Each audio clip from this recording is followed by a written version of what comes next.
Okay. Hello, welcome. And thank you very much for being with us again this hot evening, and which we think it's going to become hotter and hotter after the discussion. And I just wanted to ask before we start, if you don't mind to put your masks. I will also put mine once I stop speaking. It's much better since we are in a place like that. This is the public program of the Summer Academy, called for the newcomers, called this year the Fortress of Crossed Destinies. And this is a continuum. We are already in the crossing number 10, the Empress, where Jennifer Higgie will be speaking about her new book. And I urge you, before I introduce Jennifer, if you haven't seen previous talks, as it is conceived as a continuum with different accounts and multiple responses, fortifying, let's say, the freedom of speech, democracy, justice, and not a kind of a monopower empire, as usually fortresses do, to go online and visit previous talks if you want, also to follow us with the upcoming talks the next days. So we are very honored and happy to have Jennifer Higgie, which is an Australian writer who lives in London. Her book, The Mirror and the Palette, 500 Years of Women's Self-Portrait, is published by, I'm not sure if I'm going to pronounce this very nice, Weindenfeld and Nicholson and Pegasus Books in the United States. She's currently working on a new book about women and the spirit world. And she had the BBC Radio 3, a 5-part essay that she presented a little bit of this subject last January in 2022. And I think you're going to read part of this book, maybe. Jennifer was Frieze Magazine Reviews editor from 1998 to 2003, co-editor with York Heiser and then Dan Fox in Frieze until 2017, and then editorial director from 2017 to 2019. So she's been with Frieze Magazine, that most of you know, since 1998. And so she's responsible for whatever you've been reading all these years. She's the presenter of Bow Down, a podcast about women in art history, author and illustrator of the children's book There Is Not One, editor of the Artist Joke book, and author of the novel Bedlam, and writer of the feature film I Really Hate My Job. In 2017, she curated the Hayward Turing and Arts Council collection exhibition, One Day Something Happens, pictures of people which traveled from 2015 to 2017, and I would not be mentioning all the museums. She has been a judge for the John Moore Painting Prize and Paul Hamlin Award, the Turner Prize, and the 2021 Freelance Painting Prize, and a member of the advisory boards of Arts Council in England, the British Council Venice Biennial Commission, and the Contemporary Art Society. She's currently the Imperial World Museum Art Commissioning. You're part of the Art Commissioning Committee, the Imperial World Museum. That's kind of interesting. Yeah. So today she will be presenting us the book that circulated on 2021. Yes, came out last year. Came out last year. And in paperback this year. And in paperback this year, which focuses on the history of female self-portraiture from the 16th century until 1980. So I just repeat, it's not just women painters or landscape painters or portraiture, it's women self-portraiture. Exploring a cross-section of artists from Europe, the US, India, Australia, and New Zealand, the book is a testament to the fact that there is more than, this is quoting Jennifer, more than one way of living life, of doing art, free quoting, of looking at yourself or looking at your world. And I leave it here to you, to the woman of the hour, with no further ado. And thank you so much for being with us. Thank you also so much. Thank you. Thank you. Thank you so much. I'd like to thank Marina very much for inviting me to talk tonight. I really appreciate it. And also, it's Marina's birthday today, so happy birthday! Women do get older too. And plus, we forgot that Jennifer Higgie is teaching a class, a Yes. writing class. Yes, I am. And so my writing class has full permission to fully critique what I'm about to say right now. You can say whatever you want. No one else. And I'd also like to say to Flaka, it's so beautiful to be here amid her incredible installation. And I just think this makes me so happy to see this image from 1548 amidst this extraordinary installation. So thank you. I'm really enjoying sitting up here. It's wonderful. Yeah. Wonderful. So before, I've got lots of images to show you. And if I get through them, I'll show you some images from my new book as well, which are really exciting me at the moment. So I thought if I'm talking about my book, I should read from my book because, you know, it's a book. So I thought I would start with the prologue and then also read something a little bit further down the line, which sort of explains some of my rationale. And meanwhile, Catharina van Hemerson, who painted this at the age of 20 in 1548, can watch over us. And by the way, just while I'm speaking, you might want to think about the fact that this painting is the earliest known painting of a self-portrait of an artist at work, either a man or a woman or anyone else identifying. And, pardon? This is in Basel, yeah. And there's actually, she also did a copy which is in the Hermitage in St. Petersburg. But I'll be talking about that in a little while. So, my prologue to the Mirror and the Palette. I started actually with a quote from a really extraordinary book by a woman called Christine de Pizan, who is possibly one of the first women to make a living from writing. And she wrote this in 1405. So it's actually older than the fortress, which is an amazing thought. Anyone who wanted could cite plentiful examples of exceptional women in the world today. It's simply a matter of looking for them. So, plus ça change. She looks at herself again and again. She's in London or Paris or Helsinki or Sydney. She's in a village by the sea or a hamlet in the mountains, in a room, a studio, a flat, a place, however small she can call her own. She's a mother, she's childless, she's straight, she's queer, in a relationship or relationships, happily celibate or filled with a longing for something or someone just out of reach.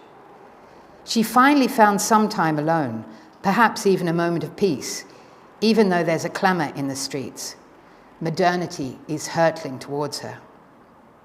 She's in competition with history, which has always been dismissive of her power. Until very recently, museums wouldn't buy her work, art historians wouldn't acknowledge her, and commercial galleries would only rarely represent her. She's a miracle, a marvel, a mystic, a seductress, a changeling, a visionary, a man-hater, a freak. She's never considered normal.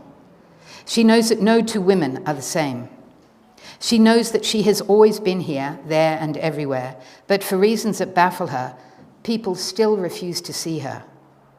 Even now, decades or centuries after she has died, her magnificent achievements remain largely unsung. There are still countless museums, galleries, and collectors who do not appreciate her worth, who do not rate her, who are not interested in the many stories she has to tell. She still has so far to travel. For centuries, she couldn't enter the academy, even though she and her sisters never stopped pounding on its doors. Nor was she allowed to paint anyone naked, not even herself. She couldn't vote and had little or no governance over her own body. She was all too often defined by the men in her life, even if they meant nothing to her. She constantly struggled to support herself financially. She was mocked, excluded, ignored. She was laughed at, told what to wear, what to think, how to move through the world. Her appearance was always commented upon. If she was beautiful, her morals, her intellectual depth, her innate skills, all were questioned. If, according to the conventions of the day, she was considered plain, she was pitied and patronized. If she didn't conform, she was assumed to be mad. If she didn't have children, she was frustrated, frigid, grief-stricken, cold. If she did bear children, more often than not, she disappeared for a while or forever. It was a rare husband who understood her need to paint. If she juggled art and motherhood, she was superhuman. Time and again, she had to work early in the morning or late in the evening, as during the day she had to run a household or earn money. She worked so hard, it's a wonder she didn't fall asleep on her feet. She scrutinized herself over and over again. From the moment she was born, she was told who to be.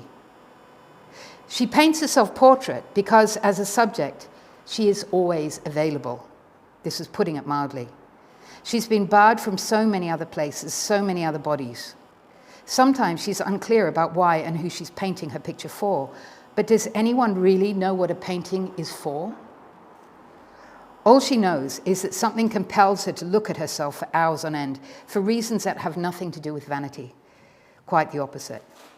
What draws her back to her reflection, again and again, is the raw self-scrutiny that stems from unknowing, from the confusion she's experienced between the reality of living in her body and the lies that she's been told about it, that have been drummed into her since the moment she arrived on Earth. She looks at herself in order to study what she's made of, to understand herself anew, and from time to time, to rage against the very thing that confines and defines her. She paints herself to develop her skills, to converse with her contemporaries and with art history. In the act of painting, she makes clear that she is someone worth looking at, someone worth acknowledging. Her paintings assume shapes that she does not always predict. Against all odds, she discovers what she is capable of. Then I move a little bit further along because I want to talk about some of the artists that I mentioned. This is just a short introduction to some of the exclusions of art history, and then things cheer up a bit. Cabinet of Curiosities. Over the past 500 years or so, there are seemingly countless stories of women struggling to be accepted as serious artists in the face of mass exclusion.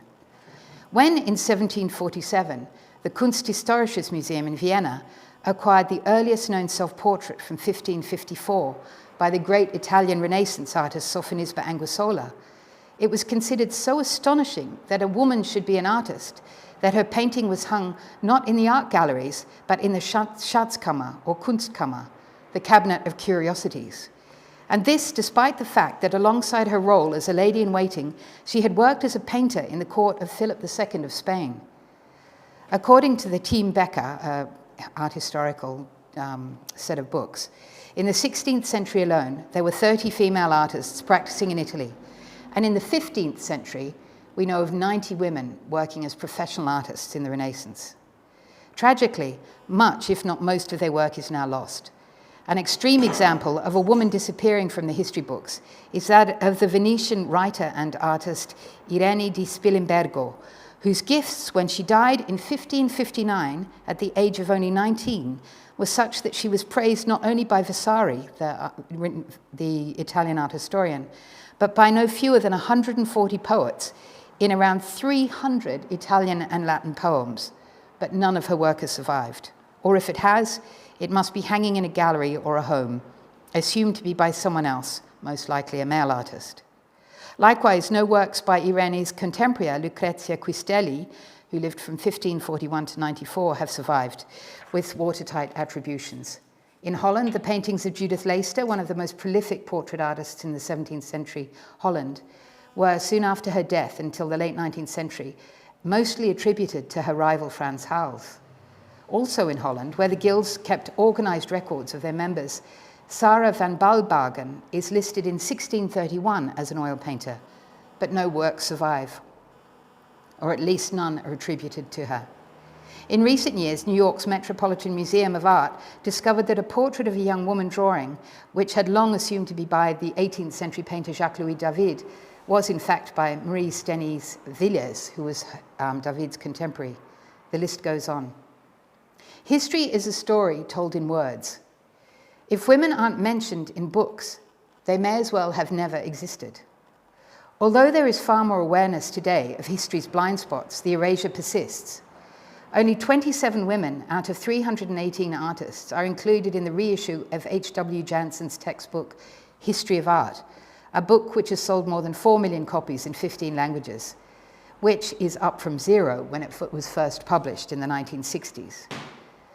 However, Jansen himself, who died in 1982, was fully aware that art history is a story ripe for rewriting. In his introduction to the 1962 edition, the one that included no women artists at all, he wrote, "There are no plain facts in the history of art, or in the history of anything else for that matter, only degrees of plausibility. Every statement, no matter how fully documented, is subject to doubt and remains a fact, only so long as nobody questions it. To doubt what has been taken for granted and to find a more plausible interpretation of the evidence is every scholar's task. The history of art is too vast a field for anyone to encompass all of it with equal competence." Despite Jansen's admission of fallibility, it rarely seemed to occur to the art historians of the past that their views might reflect the conventions of their gender, race, class, country, and sexuality, or that there might be ways of creatively responding to the world that didn't fit into their narrow remit. By women, for example, who hadn't been taught at an academy, or who had worked in isolation or for their own pleasure, or who were mothers who made art while their children were sleeping, or who were uninterested in modernity. The way art is made is not neat, because the human mind isn't neat. It's limitless in its variations. Art can reflect religious, spiritual, and political beliefs, private mythologies, secret obsessions, a fascination with a body or the bodies of others, sexuality, gender, the past or the future. It can be a site of reverie or rebellion, a form of propaganda or an idiosyncratic way of responding to the world. Its openness to what it can be is one of its, if not its greatest, sources of power. Art can be a response to anything and made anywhere by anyone. It can give permission to the silenced to speak or create a lexicon for the illiterate. It can lend the world shape and make it graspable to those who feel it is out of reach. So I'll stop there and then start. I'll show you some pictures.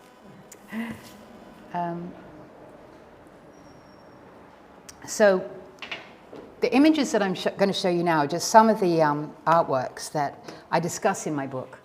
And as mentioned, I start with Catharina van Hemessen. And I was amazed to discover this picture when I came across it. It's really small. It's only about that big. It's quite clumsy. You might not notice it if you were walking through a museum or a gallery. But when you look at it, its radicalism is absolutely remarkable. To think that this young woman, who was only 20, painted this painting at a time when, as far as we know, there were literally no self-portraits by women made that we know of. She was the daughter of an artist in Antwerp, and this is why she would have probably had access to art materials, because at this time women were pretty much barred from academies, from life rooms, from art schools. As mentioned, they had no political agency. But one of the remarkable things about this image too is that at the time, mirrors were extremely rare and extremely valuable. Mirrors only came into mass production in the late 18th, 19th centuries. And so often the only people who had mirrors were aristocrats, royalty, or artists who used them for self-scrutiny or to examine things outside of the naked eye. So it's more than likely Catharina had access to a mirror because of her father's studio. And as I've mentioned in my book, a lot of paintings by women disappeared because they were misattributed to either male artists or they were destroyed because they weren't considered valuable. And we don't know anything about Catharina, very little about her life. We know that she went off to Spain at one point, got married, and after she got married, pretty much she disappeared from our history books anyway. But I have a feeling that this is a very radical gesture by this modest young woman, because while she's stressing that she's a woman of virtue, which is what women had to do for hundreds of years, otherwise they were considered fallen women and they might have been ostracized by society. So she's painting in her velvet, which an artist wouldn't normally do, and she's also painting a picture of the Virgin, which is to stress her religiosity. But up at the top, And this is at a time where a lot of women don't know how to read and write in the early 16th or the mid 16th century. She's written, I, Catharina van Hemerson, age 20, painted this. And this modest little remark is so radical to think about 600 years later, because she is saying, I'm a woman, I can work, and I am an artist, which at the time was nothing short of miraculous. This is one of the earliest images in existence of a woman painting herself. We don't know who did this illuminated manuscript. It's from circa 1403. And what I love about this little painting is that, in a sense, it's a triple portrait. We see the woman painting herself and also looking in a mirror. So we see her 3 times.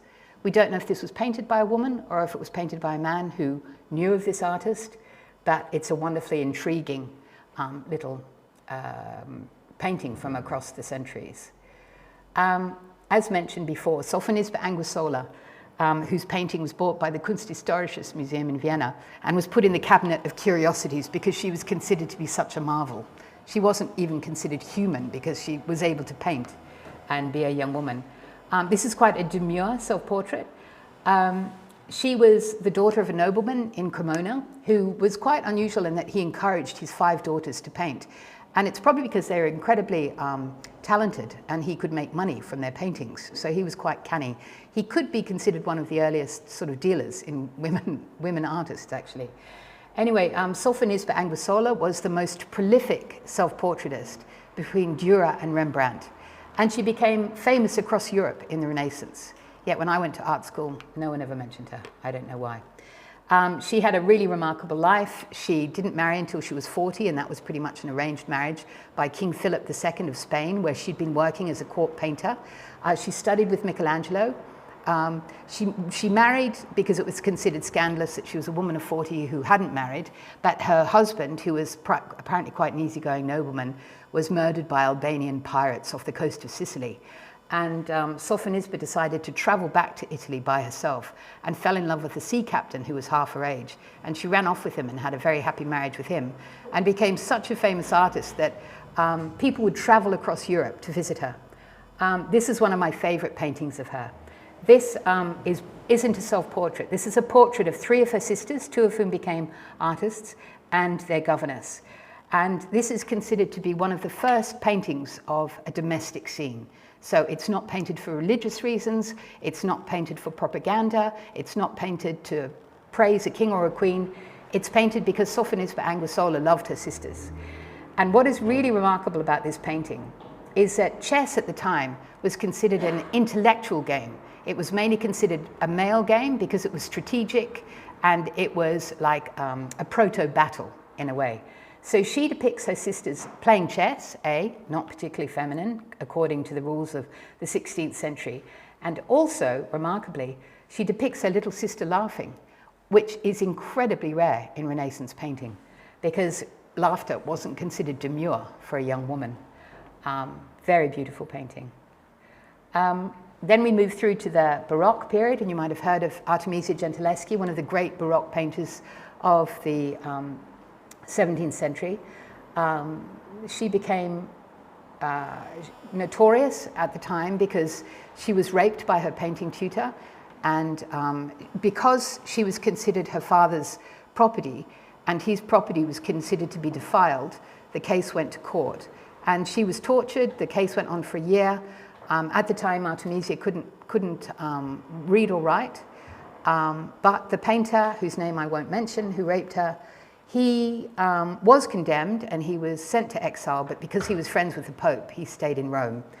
Artemisia quickly moved to Florence, was married, and she painted some of the most violent and brilliant and retributional paintings of the Baroque period. And she often painted herself as a saint who had overcome great hardship. And here she is as self-portrait as St. Catherine of Alexandria. And this is in the National Gallery in London. And it was only recently bought. Mary Beale was the first professional woman artist in Britain.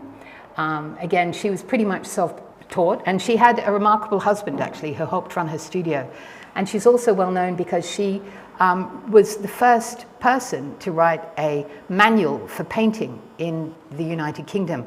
She wrote a beautiful little 200-word piece on how to paint peaches, and it's the first known instruction of art in England.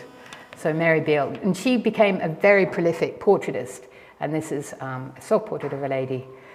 Then we move on to one of the great characters of 18th century France, Elizabeth Louise Vigée-Lebrun.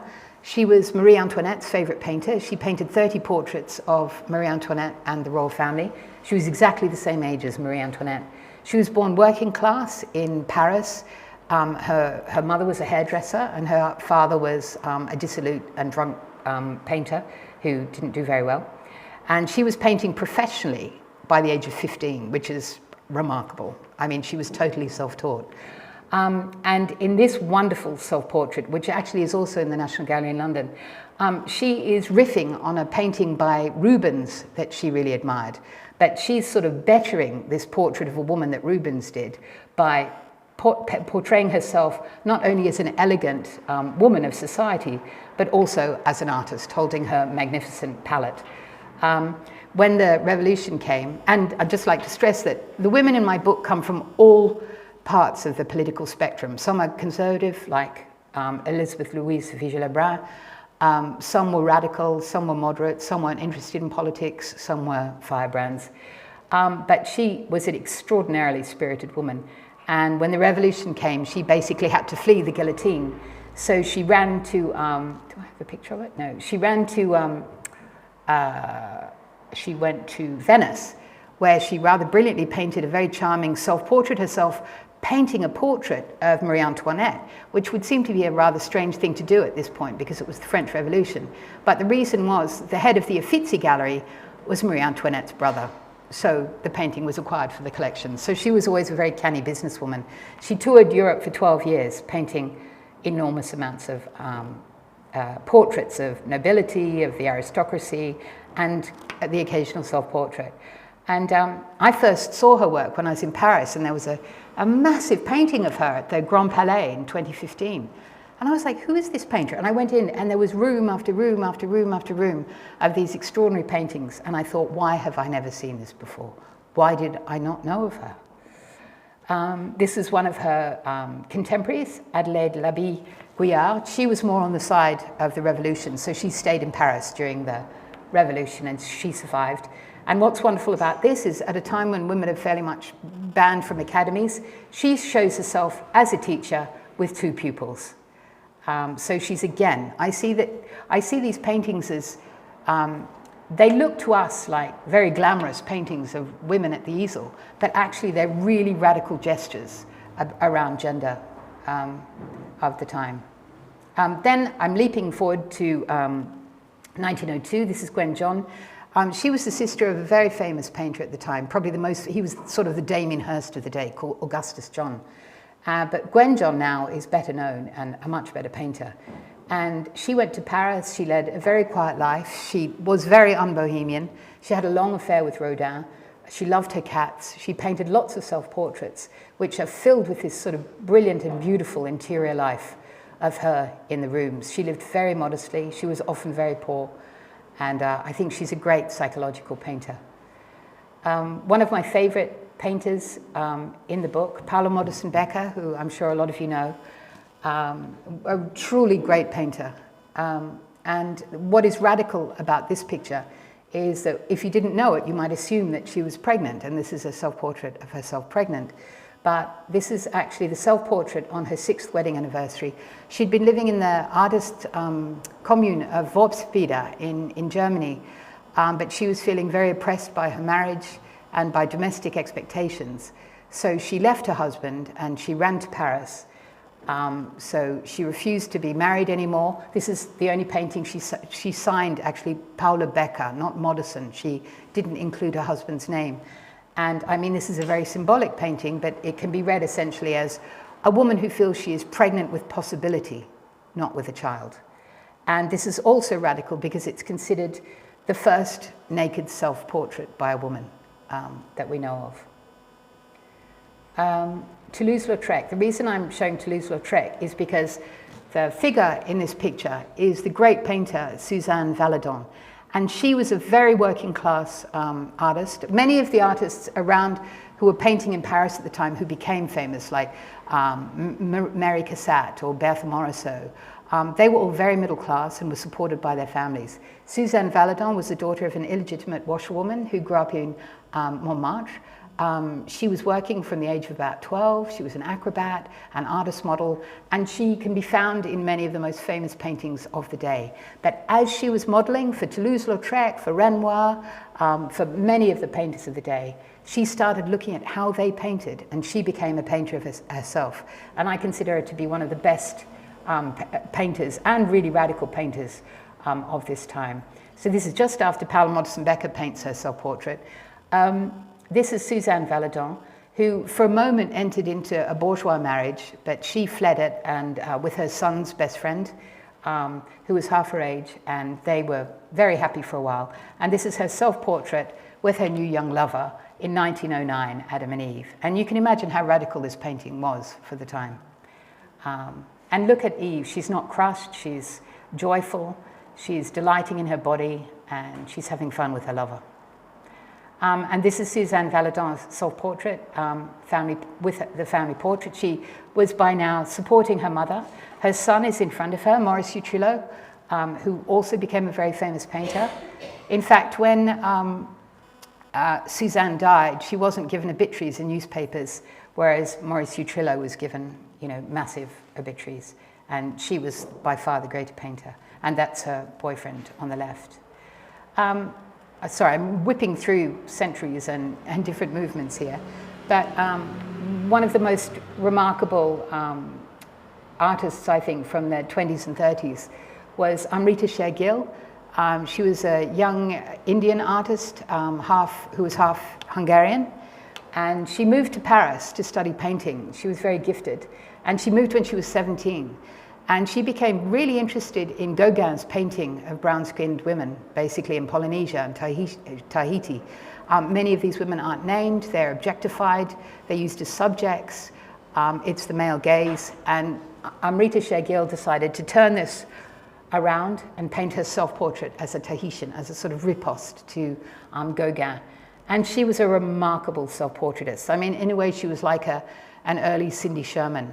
She painted herself in so many different roles, in so many different guises, that tragically she died in her late 20s, most likely as the result of an abortion that was performed illegally. Leonora Carrington, a great surrealist. This is her self-portrait from 1937, 1938, which is in the Metropolitan Museum of Art. Again, many of these women ran away, and Leonora Carrington ran away from her very privileged family in England. She ran away via Spain and ended up in Mexico, where she lived all of her life. A remarkable writer, short story writer, novelist, feminist, and this self-portrait that she made when she was still very young, in her early 20s.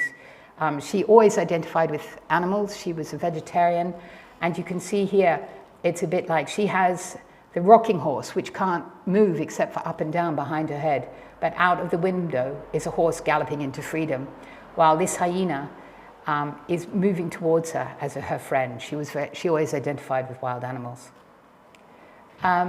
Lois Mailou Jones. If it's hard to be a woman artist in the 20th century, the first half of the 20th century, to be a black woman in America, 100 times harder. She was barred from so many things. Absolutely brilliant artist. She went to Paris, and when she was in Paris, she actually felt that there was a lot less racism when she was studying in Paris than when she was in America. And she painted this self-portrait when she was still quite young as part of her burgeoning knowledge of her ancestral African roots. And you can see that she's got these African sculptural figures behind her. And she was very interested that a lot of the artists in Paris, like Picasso, were referring to what they called, I think it's a terrible term, primitivism. But she felt that she had a far greater claim to reference these figures in her work than many of the male European artists who were being held up as, the great painters of the time. Then we moved to New Zealand. One of the great self-portraitists in New Zealand was Rita Angus, and she was born of Scottish heritage in New Zealand, but she was also very interested in Maori heritage and her relationship as a European family living within Polynesian culture. And this is her self-portrait where she, in a sense, turns her name into a sort of Polynesian approximation. She's referencing her Christian beliefs, Polynesian beliefs. There's the Pacific behind her. There are indigenous plants around her. And it's her, and whether the halo behind her is a reference to a religious halo or the blazing sun of the Southern Hemisphere is, of course, ambiguous. Frida Kahlo, one of the great self-portraitists of the 20th century, with her homage to her Dr. Farrell, who once again had helped save her life after an operation. So she's holding her body, in a sense, in homage to her doctor. And my book finishes with this great self-portrait by the very, very brilliant Alice Neel, the American artist, who actually didn't paint many self-portraits at all. She was one of the most wonderfully compassionate artists around, who really only gained any kind of success in her 70s.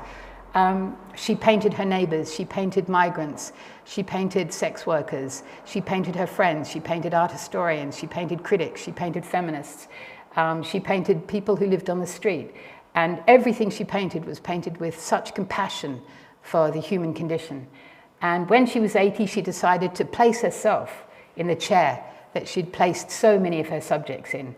And so she sits there, and what I love about this is she's a woman who's 80 years old, and she's entirely comfortable in her body, and she's holding her paintbrush like a wand with which she can conjure up other worlds. And that's where I wanted to finish my book, because I didn't really want to come into the 21st century with photography and with the selfie, because I think that's a whole new thing. I wanted to think about the self-portrait as, well, when we think of Catharina van Hamerson right at the beginning in 1548, that probably took her months. It didn't take her a split second as she's walking along the street. And what does that mean? So that's one of the things that I really wanted to think about. And that's why I had a cutoff point at 1980. And during the writing of this book, I had a lot of anxiety, because the more I researched it and the more I wrote it, the more I realized who I wasn't talking about and what I wasn't talking about. And so I see this just as, in many ways, as a very personal meditation on something that interested me. It's by no ways encyclopedic. In a way, it's my homage to these extraordinary women who moved and excited me. I think we're probably getting a bit late for my next book, but shall I show any images? Yeah? Would anyone like, I could just read a tiny bit from my next book and show you these images, because these images are really great. And you didn't expect that. All right, I'm just going to read a little bit from my new book. And then there are some really amazing images, which I'll whip through without explaining too much, because I don't want to tire you. So my next book it's coming out in February, and it's called The Other Side, A Journey into Women Art and the Spirit World. In 1996, I went to a Greek island to write a novel about a 19th century fairy painter. 25 years later, I returned to write about women artists and the spirit world. In Greece, this is my homage to you, Marina, today. In Greece, the idea of magical women is nothing new. For more than 12 centuries, the high priestess at the Temple of Apollo, also known as the Oracle of Delphi, counseled mortals, and even today, each mention of Athens invokes the goddess of wisdom and war. Recitations of ancient Greek poetry always begin with an entreaty to the 9 female muses, the source of all inspiration. Their mother, Mnemosyne, is the goddess of memory. Both periods in my life were times of great transition. In 1996, I was a painter working as a waitress who was becoming a writer. Little did I suspect that on my return to London, I would become an editor at a contemporary art magazine, as it was something I had never imagined or planned. 2 decades later, I left my job at Frieze to write full-time. Everything felt hopeful and precarious. To make such a leap involves levels of self-confidence I wasn't entirely sure I possessed. But something needed to change. The relentlessness of it all had worn me out. the juggling involved in trying to write alongside a full-time job, the endless daily decisions, the keeping abreast of every twist and turn of the contemporary art world, and the constant demand to have an opinion. In the late summer of 2021, I, like everyone else, was rocked by the interminable pandemic, but the enforced solitude made something very clear. I wanted to return to a place of speculation, to open myself up to new ways of inhabiting the world. I wanted to embrace doubt, nurture curiosity, write with no conclusion. The precariousness of it all, financial, emotional, intellectual, scared me. What I longed for was a kind of re-enchantment, and that is something that art is very good at. In the Aegean, transience is normal. Islands appear and disappear in the heat. The edges of things, land, buildings, thoughts, feel tremulous in the dazzling light. I arrived on the island in late August 2021, bone-tired with insomnia, the pandemic, the grey London skies. But summer in Greece has a way of lifting even the most doom-laden of spirits. For the first time in a long while, waking up was a joy. Each day was mine to do with as I pleased. In my bolder moments, I felt that the future would take care of itself. I'd wander barefoot onto the sunny terrace, looking out to sea, drinking coffee to the sound of cicadas and the distant boom of the ferries. Occasionally, I'd paint a watercolor, unconcerned as to whether or not it was good. My friends and I drove across the island, exploring ancient sites, empty coves, monasteries. In the Aegean, unlike the Pacific, which is the ocean I grew up with, sea creatures can't kill you. In the midday heat, we swam in water so clear and blue, it was like floating in warm air. The immensity of the natural world dwarfed us all. All that surrounded us was water, and in the distance, cliffs and a few small rocky coves. We might have been alone on Earth. I like to think it was the same view a swimmer might have experienced 1,000 years ago. Somehow, it was reassuring to be reminded in the grand scheme of things. In the heat of the afternoon, we retreated to the cool of our rooms to write, where I time-traveled to the world of remarkable women for whom being an artist was less a career than a calling. Women who found solace in the spiritual realm because the physical one was too hostile to their seemingly limitless talents. The things that I and many of my friends worry about, how to live a creative life and pay the bills, meant little to these artists, even the ones who struggled financially. They knew that our time on this planet is brief, and they responded to it, in the main, with joy and energy. Long dead, they blazed with life. Drowsing in the heat, I kept thinking about an exhibition that I'd visited on a rainy afternoon in July, just as lockdown momentarily lifted in London. Titled Strange Things Among Us, it was staged at the College of Psychic Studies, founded in 1884 in London and housed in a grand Victorian townhouse. 4 floors of rooms were filled with spirit photography, psychic drawings and paintings, Ouija boards, planchettes and more. Faces emerged from the ether. Flowers bloomed from chalky ground. Minds clicked like cameras. The exhibition was enthralling, not least in the way it cast light on a famously censorious era, the 19th century. The curator, Vivian Robbins, showed me around. She explained that by focusing on various preternatural energies, auras, souls, visions, spirits, ghosts, she wanted to explore how the strange things among us have the power not to terrify, but to evoke awe and wonder in our lives. In one of the strangest years in recent times, I drank it up. To trust in art is to trust in mystery. The suggestion that no serious artist would attempt to communicate with or about the dead or other realms falls apart with the most perfunctory scrutiny. Across the globe, the spirit world has shaped culture for millennia. In the West, the Bible was the source of most pre-modern art, and it's full of magic, the supernatural, and non-human agents. Where would the Renaissance be without its saints, angels, and devils, its visions of humans manipulated by powers beyond their comprehension? Or ancient Greece without its gods and goddesses who shape-shifted at the drop of a hat? Or, for that matter, most pre-modern art. But then art itself is a form of alchemy, the transformation of one thing, an idea, or a material, into another. It is in its nature to be elusive rather than literal, to deal in association, symbol, and encryption, to honor intuition and imagination over reason. all of this chimes with much magical practice. It's as unconcerned as a prophet with accuracy. Physicists tell us that our reading of time is crude, but artists have always known this. They constantly mind the past, even as they're imagining possible futures. How can change, be it new machines or new ideas, be visualized if it can't first be imagined? And who would ever assume that imaginations run along straight lines? Most artists are, in some shape or form, time travelers and ghost whisperers. They have myriad ways of accessing the dead, via the tangible proof of their thinking, books or paintings, say, or through more esoteric means, mediumship, intuition, ritual, dreams, call it what you will. Although numerous 19th and early 20th century artists created their pictures via spirit communication, the more I discovered about them, the less I took an interest in the veracity of their claims. The creative act is often mystifying. To pin it down and dissect it is possibly the least interesting and possibly most futile thing you can do with it. I wanted to dig in to what these artists created. I didn't want to judge their works. I think I might stop there. So here are some of the artists that I talk about in my book.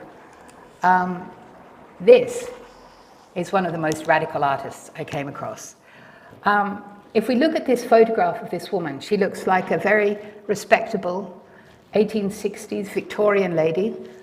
She's quite wealthy, she has a cameo around her neck. But if you look closely at it, there's one strange detail. She has a dagger in her hair.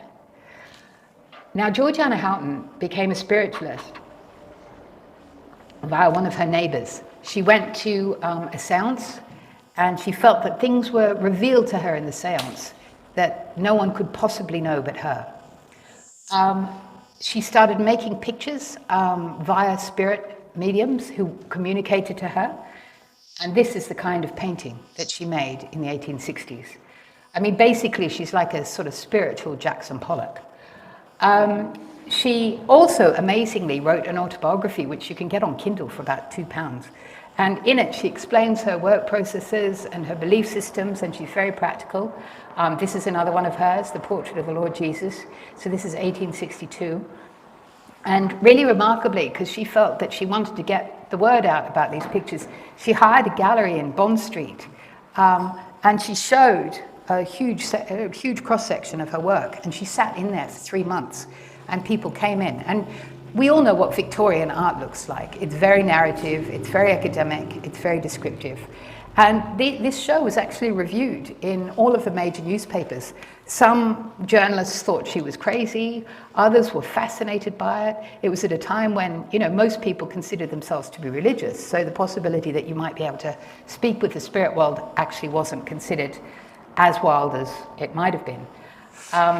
Anyway, I find her an absolutely fascinating artist, so I talk about her life and work. This is another one of hers. And what's interesting is that a lot of these women are expressing beliefs about religion, and they're very religious, but they express it in abstract images. And one of the arguments in my book, which many people have made before, is that when I was at art school, I was taught that the first abstract painting was made by Kandinsky in 1911, Composition 5. I love Kandinsky, great artist, great writer, but to say that he invented abstraction, I mean, apart from the many women who were making abstract pictures in the 19th century, indigenous cultures around the world have been exploring what we might call abstraction, but which are very codified maps and representations of belief systems for 60,000 years in Australia, for example. Then we move on to Hilma af Klint, who I'm sure a lot of you have known about, because when I saw her exhibition at the Moderna Museet in Stockholm in 2013, it blew my mind. This is her at art school in 1885. And again, she wasn't included in the Inventing Abstraction exhibition at MoMA in 2015, because the curator didn't believe that Hilma was an artist. They believed she was a spiritualist, when many of the beliefs that she had were exactly the same ones that Kandinsky, Mondrian, Klimt, many of the male artists slightly later were dealing with in the same time. And this is a picture of her work at the Guggenheim Museum. And these works, Hilma af Klint made between 1906 and 1915. So these were made before, a good few years before Kandinsky was making his abstract pictures. She didn't show them to the public. They were only shown to her spiritual circle, which obviously Kandinsky was showing his work in galleries. And the reasons why she didn't show her work, that's a long discussion, which I probably don't have time for here. This is her altarpiece number 1. And one of the things I think was really wonderful about her work being shown at the Guggenheim, and by the way, that her show at the Guggenheim was the most attended in the Guggenheim's history in New York. More than 600,000 visitors to that exhibition, which is extraordinary. And during her lifetime, Hilma af Klint had actually designed a temple to show her paintings in that was never realized. And her belief system was very dictated to by theosophy and anthroposophy. And really interestingly, they never met, but Baroness Hille Riebe, she was a German aristocrat who was an artist, and she went to New York, and she became the chief advisor to Solomon R. Guggenheim about the design of, the shape and design of the Guggenheim collection. And Hille Riebe was a theosophist, and her ideas around how art should be displayed were amazingly similar to what Hilma had written in her notebooks, even though they never met. And so it was Hille Riebe who found the architect Frank Lloyd Wright, who had a great sort of belief in the spirit world and in the importance of nature. And he, of course, ended up designing the Guggenheim. So you could say that the Guggenheim is it's something of a temple to theosophy. And so it was really appropriate that Hilma af Klint ended up having her major retrospective there. These are just a few of the other artists I talk about. Mary Wigman, the dancer and choreographer. Agnes Pelton, the desert transcendentalist who was making pictures in the deserts of California in the 1920s and 30s and a bit later. I love Ethel Colquhoun. She was a British surrealist, but she was actually kicked out of the British surrealist movement because they didn't want her to have her occult beliefs. This is her photograph by Man Ray in Paris in 1932. And Man Ray said to Ethel that she could include whatever she wanted in the portrait. So she wanted to depict herself as the goddess Demeter. And so apparently she searched Paris to find a sheaf of wheat in Paris in 1932 and walked across Paris to Man Ray's studio holding her sheaf of wheat. So this is Man Ray's portrait of Ethel Colquhoun as a very ancient goddess and also a very modern goddess, because she's in a very fashionable dress. She's showing her leg there. She's got fashionable makeup. So it's a great picture of both modernity and myth, I think, this. She was a writer, a painter, a poet, a magician. She did tarot. Fascinating. The Tate now has her entire archive of more than 5,000 objects. And this is how I became interested in Ethel Colquhoun. This is her extraordinary painting, Scylla, in 1938.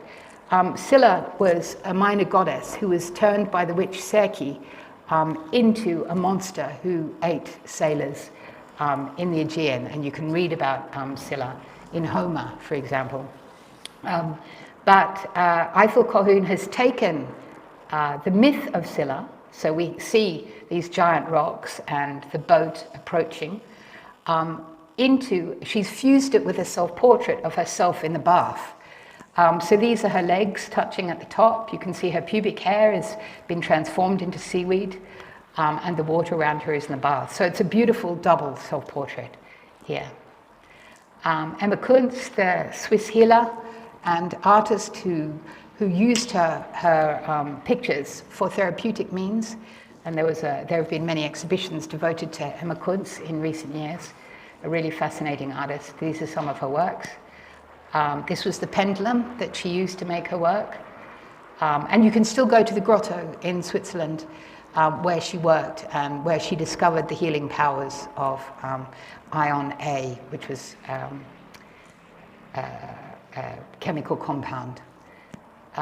This is Lenore Tawney, who was a very wonderful American artist who worked in textiles and fiber, and who had, she was very much interested in Buddhism and had a guru.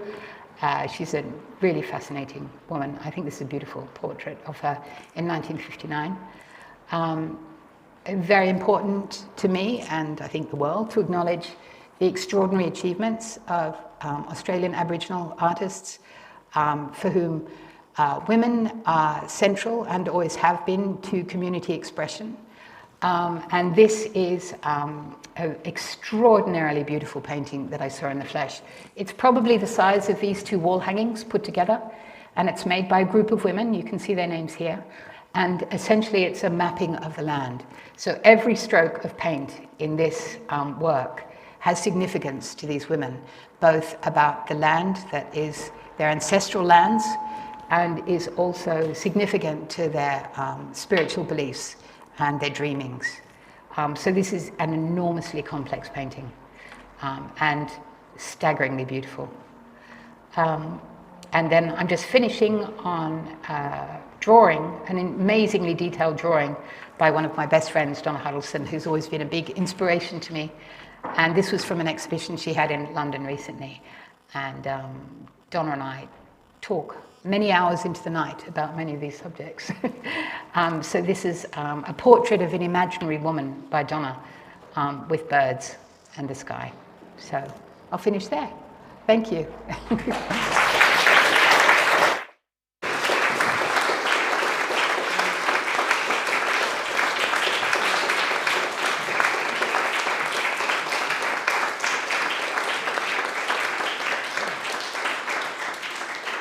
Thank you so very much for this generous parcours to your research, to your world, to your books. I'm in awe, I guess every one of us are, and learning so many things, but also like this kind of contextualization to many ideas that we had here and there. So thank you really a lot. I'm sure there might be, I won't ask my own questions because I want to give the floor, and I'm sure there are questions. Or what do people prefer, to let all this information sink in? Is there any urgent question coming from the... Yes, there is one. Yes, it's better for recording. Please. No, I really have to say thank you so much, and I have the need to express it because it was just beautiful. Thank you so much, really. We were talking in class about similar subjects, and I'm overwhelmed by your knowledge, by your deep understanding of everything and how you put this all together. Thank you so much. Thank you. Thank you. It's very kind. I actually would like to add, I promise I won't go on, but I want to say that this has been my focus, but I think it's really important to remember that art history is a work in progress, and that art history is full of exclusions, you know, not just around women, but about people who are, you know, gender non-conforming, about queer people, about trans people, about, you know, people of color, about indigenous communities, about people who have different ways of understanding the world, of different kinds of ableism. I mean, the world of art is a world of exclusions, and I think it's really important that we acknowledge that. And this has just been my particular research, but it's made me even more aware of how many exclusions there are, and how many extraordinarily creative and brilliant people there are in the world who haven't been acknowledged. And I'd like to say that. Any other question? I think there are not more questions. We can go, but there is. Okay. Hand over. Sorry. It's a bit difficult to navigate with the bottles. I'm only surprised that such a great number of women artists existed and are not known at all. I always thought I know a little bit about history of art and so on, but I haven't heard of any of these women up to now, unless the very last ones. Yeah. So it's really a shame. Thank you so much. It is well. really a Thank shame. You. Thank you. Absolutely. Oh. And there is one more question. Thank you very much. I think that was really exciting. I have a question. There are some women artists that actually were always standing in the shadow of artists that were very well known, like Dora Maar or other artists. Are you also putting in focus on these women that actually had an own career but weren't able to step ahead? I mean, my research isn't encyclopedic, and so, for example, I don't talk about photography in the sense of Dora Maar, who, of course, was an amazing artist. You know, I tried to shine a light on the ones that I could, but I can't cover everyone. And, you know, that's, I think, really heartening, too, because there is so much more research still to be done. So, yeah.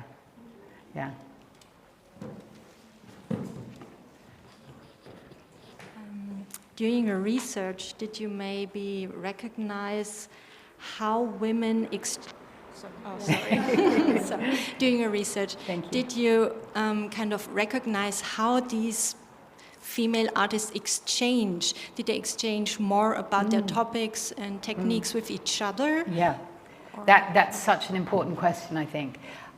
You know, with my book on self-portraits, because a lot of them were very pre-modern, it was very difficult to find out much about them. For example, with Artemisia Gentileschi, she learned how to read and write after her trial, and so we know a lot about, not a lot, we know a lot more about her because through her letters. But she tended to be quite, she was close to her only child who survived, who was a daughter, who was a painter, who actually we don't know what became of the daughter or her paintings. But she didn't tend to hang out with so many women, although she was friends with Barbara Strozzi, the great Venetian composer. And so it was during writing about Artemisia Gentileschi that I discovered the beautiful compositions of Barbara Strozzi. So that was interesting. But I couldn't find out much about her or anything about her being friends with other female artists. When we get to the 19th century, one of the really fascinating things about the spiritualist groups I started researching was their sense of community. And these were women-led groups, like Hilma's group was the group of 5, which was 5 women, and then actually various times it became bigger and smaller. And that many of these spiritualist groups were women-led. And I get the sense that the fact that they were excluding men from these groups gave them a certain power within these groups because it meant that they weren't working through patriarchal structures. And so they were creating their own way of creating work. And that's why often this work is outside sort of patriarchal notions of what constitutes value. So I think these spiritualist groups run by women were probably sidelined out of art history because it was a male art history who was dismissing their power, and because these women weren't towing the line in terms of what was expected of a woman at the time. So especially in the 19th century, huge amounts of women-led groups and support groups. In the French Revolution, you know, I showed the picture of Adelaide Labille-Guiard with her 2 students. And, you know, there was lots of rumors that she and Elizabeth Vigée-Lebrun, who were the 2 main women painters just pre-revolution, that they were rivals and that they were constantly fighting, but apparently that's been a bit debunked now, and it was something that was sort of whipped up for gossip rather than, so that they were colleagues, I don't know that they were friends, yeah. So, yeah, and then Gwen John, I know she went to the Slade School of Art, and there was a lot of women enrolled at the Slade, actually. It was one of the few art schools that accepted women in the early 20th century in London, and they were a big group of women who were supporting each other. And pretty much she was the only one who continued to be a professional artist because all the others married and then sort of disappeared into domesticity. Paula Modersohn Becker was best friends with Clara Westhoff, who became a sculptor, quite a renowned sculptor who worked with Rodin. And Clara Westhoff, you probably know, married Rainer Maria Rilke. And when Paula Modersohn Becker died, Rilke wrote the most extraordinary howl of a poem at her death. He was devastated, as was Clara. And Clara was Paula's best friend. And some of Paula's letters and her journal, absolutely wonderful reading. I can't recommend it enough. And the stories of like Paula and Clara exploring art and life, and they're so full of life and joy. You know, Paula obviously died very young, 33 when she died. But yeah, she lived life to the most, and her relationship with Clara was an extremely important one. Yeah, I mean, it's a case-by-case basis, really. Yeah, yeah.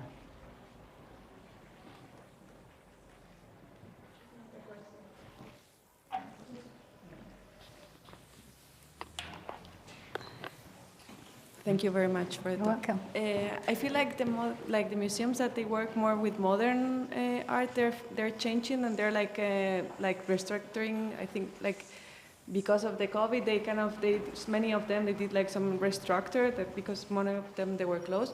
And I'm sorry, where is this? Like during the COVID, for example, Yeah. I'm thinking in 2 museums, they kind of did some restructure, and then they were putting a lot of women in, in the exhibitions. But the more like old art, they are like not changing so much. How do you feel like? What is the relationship with like woman artists in the museums? In terms of historic museums? Yeah. Yeah, I mean, it was interesting actually at the beginning of, when was it? Beginning of 2020, I traveled to Madrid at the Prado. The Prado, because it was the second exhibition that they'd put on in their 200-year history of women, and it was Sofonisba Anguissola and Lavinia Fontana. And, it was a great exhibition. It was really interesting. And they actually included the Catharina van Hemerson painting. And, I think so, the National Gallery toured the Artemisia Gentileschi painting. I mean, obviously these especially big historic collections were collected over the last few hundred years with patriarchal structures. So, I don't think we should be surprised that they have a vast majority of male artists. But many of them now have sort of affirmative action in terms of looking at the art history of the past and acknowledging that art history is a work in progress, and they're trying to redress that through acquisitions and through education, which is great. And many of them are doing, good work, but, it's a long way to go because, I mean, I don't think there will ever be an absolute parity in historic museums because, I think like in the National Gallery in London, they've got 2,500 works and 15 by women or something, 20 maybe, so, I mean, they're vast differences, but there is an acknowledgement now that there are revisionist art histories, yeah. And, I mean, the thing is about this, it's not as if, I'm theorizing. It's a fact that women have always made art, they were always there, and they were excluded from the story. It's quite simple, So, so museums are trying to fix that to a point. If you're not very tired, we have one more question. Oh, sure. Okay. Sure. Sorry, my back. Yeah, also thank you very much. You're welcome. Pragmatic question is, where can I buy a book? Can I buy it? Oh, great question. No, you can online, here. I guess. Yeah, I'm not sure what bookshops are it's here. possible but here when you're here. It's not translated into German, annoyingly, but No, it is it's- translated into Dutch, and it's available in UK, Australia, New Zealand, America. Yeah, I want to have it. Yeah. And then You can get it on Kindle too, if you want to get it on Kindle immediately. no, Yeah. I don't want to. Okay. Yeah. And my question is, also when you have this experience in your back and your research years, how's your experience also with, for example, other people who I was thinking about further after the image? There is also like the museum, and there's the art world with the art market, and I was thinking also about the iconography. How is your experience with, or can you tell something about people who have aims, who do work in progress about something? I was thinking about like rewriting the existing iconography of, let's say, art history as it is so far, because when I see also all these images, I think none of the images were telling about vanity, for example, and but it seems such a big impact in every museum for power structures, for holding up the current form of orders, and this all belongs to the image. And then I was thinking, is there a work going on so far for an attempt for rewriting this? Absolutely, yeah. I mean, a lot of the sort of major work around feminist art history began in the 50s with art historians like, Griselda, very slightly later, Linda Nochlin, Griselda Pollock, Joanne Greer, a lot of these, Rosika Parker. And now it's becoming more and more, it's a bit like a snowball. You know, it's getting bigger, and museums can't ignore this anymore. And so, you know, for example, when the National Gallery in London bought the Artemisia Gentileschi painting, they toured it around the UK. It was really amazing. And it didn't just go to museums, it went to prisons, it went to schools, it went to church halls, and it went to all these different towns and villages where people would come together to discuss it, and the art historians would come and discuss the importance of Artemisia Gentileschi to Baroque iconography. You know, so you know, there is. I mean, it depends on the institution. Some are more entrenched and old school than others, and some are really open to, you know, exploring these themes. Yeah, like the National Gallery put on a big Artemisia Gentileschi exhibition, which was fantastic, and it was the first time they had a monographic show devoted to a woman. Yeah, in the history of it. Yeah, so, yeah. So yeah. Welcome. Jennifer, we're going to take one last question from Flaka. Sure. Since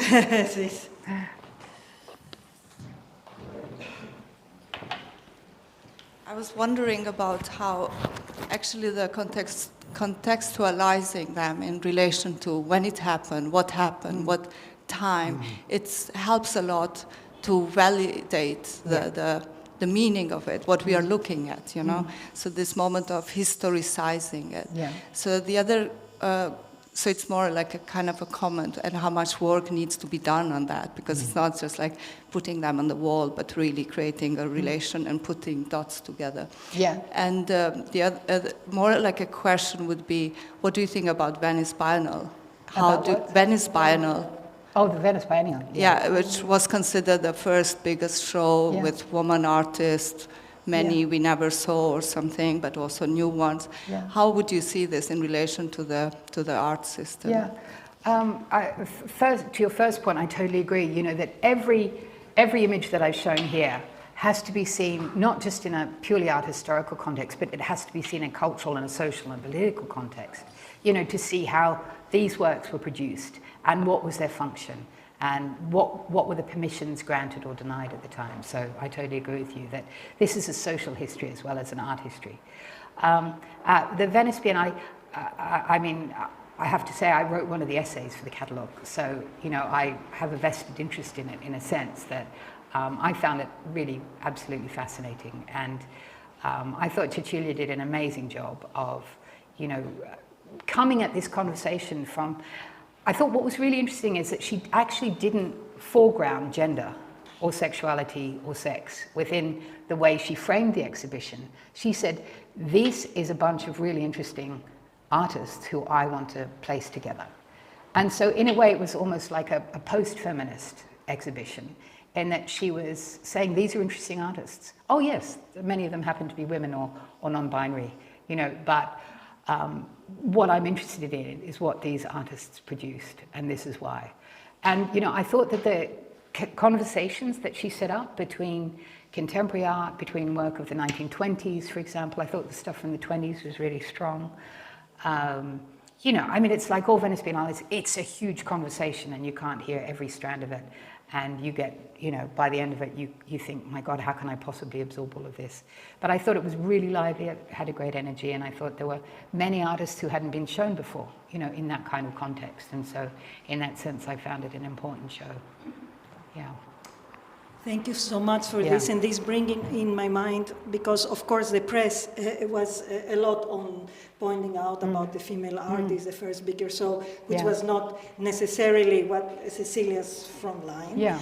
But it's kind of interesting, as I was telling you just before we went in, that you choose, we speak of exclusion, but you choose to focus on self-portraiture, and in the second book on spirits and women, which are two sort of, it could have been two weaknesses, let's say, and women are taking agency of those. Women that they are locked in their homes, so they see themselves, but somehow you tell the stories through their self-portraiture, if you agree with what you were telling me.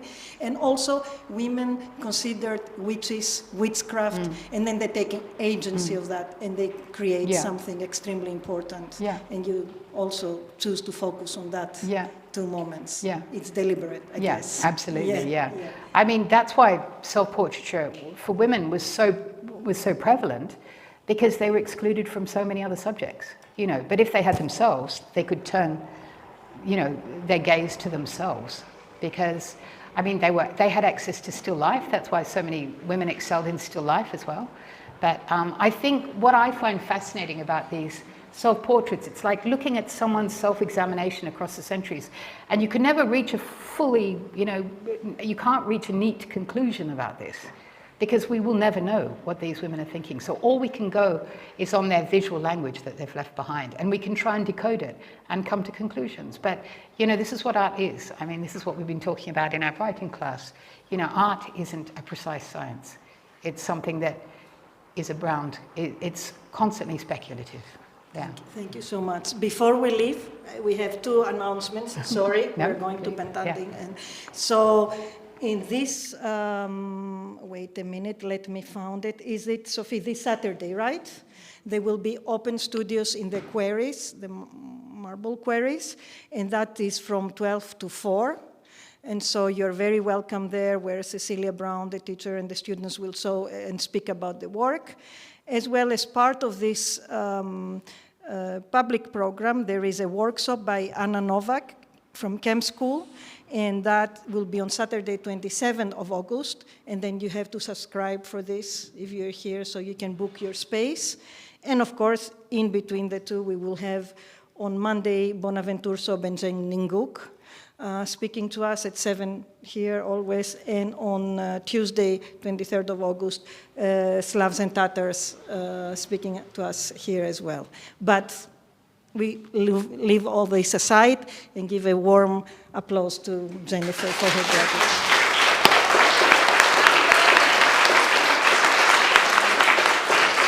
Thank you, that's very good.